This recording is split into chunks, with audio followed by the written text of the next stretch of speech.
dica. Sì, signora Grimaldi, buongiorno, mi dica. Sì, sono la dottoressa, che è successo? È inciampata? Dove?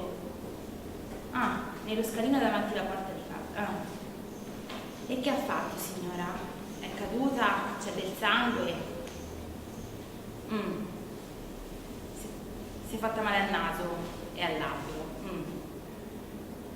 Sì, signora, sì. È la terza volta in un mese, signora, che cade.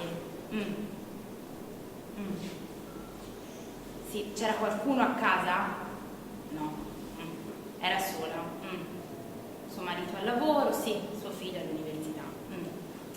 Come le altre volte, signora, vero? Come le altre volte. Sì, signora, mi ascolti un attimo. Sì, mi ascolti. Io glielo chiedo anche questa volta. Lei è sicura? Signora, mi ascolti, è sicura che quello che mi dice è veramente quello che le è successo? Lei è caduta? Ascolti, signora prima. Sì, mi faccia... Angela? Angela, la posso chiamare Angela? Bene. Ascolti, Angela, lei non crede che sia arrivato il momento di dire la verità, Sì. Ascolti, Angela, lei non è caduta. Lei non è caduta. Questa è una violenza, lo capisce? No. Sì, ma non serve a niente continuare a giustificarlo, a dargli, a provare a... No, questo non l'aiuterà, mi capisce che... Ascolti, signora, la prossima volta non si tratterà più soltanto del labbro, del naso, sarà molto peggio, glielo dico da medico. La violenza ha delle conseguenze fisiche e psicologiche gravissime. No, ascolti, è una spirale, cresce, non si ferma. Beh, signora, venga qui in ospedale, la medico, e parla con qualcuno che può aiutarla e può iniziare un percorso. Angela, è lei che deve fare il primo passo, però lo capisce? Lei? Sì, l'aspetto in linea. Come mia sorella. Lo stesso, uguale.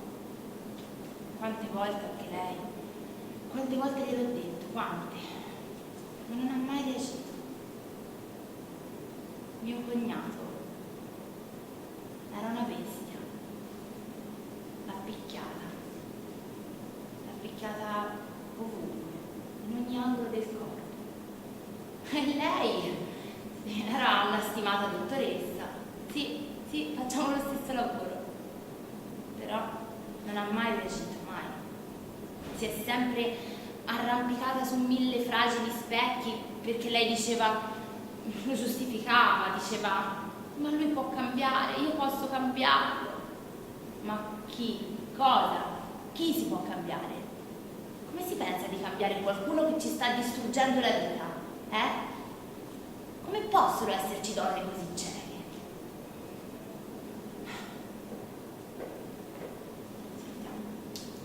Angela, sempre in attesa. Ma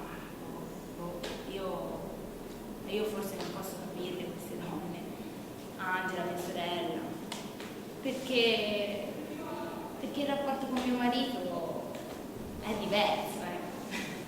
Noi siamo insieme da tanti anni, siamo sposati e il nostro legame è sempre stato basato sul dialogo, sul rispetto reciproco. Noi sì, parliamo, discutiamo civilmente. Lui è un po' geloso, ma vabbè, qualche schiaffetto preso per amore non fa mica male a nessuno, no? E lui mi ama tanto. Sì, me lo dimostra, Sì, me l'ha dimostrato. Me l'ha dimostrato quando... Sì, con quei calci e quei pugni, perché io me li sono meritati, Sì, perché quella donna era troppo corta, sì. E poi gli uomini mi fanno complimenti. Lui mi ama troppo per sopportarlo, no? Pronto? Angela? Angela? Ha riattaccato. Ha riattaccato anche questa volta. Ma io veramente non lo so. Ma come fanno ad esserci delle donne che non la guardano proprio in faccia?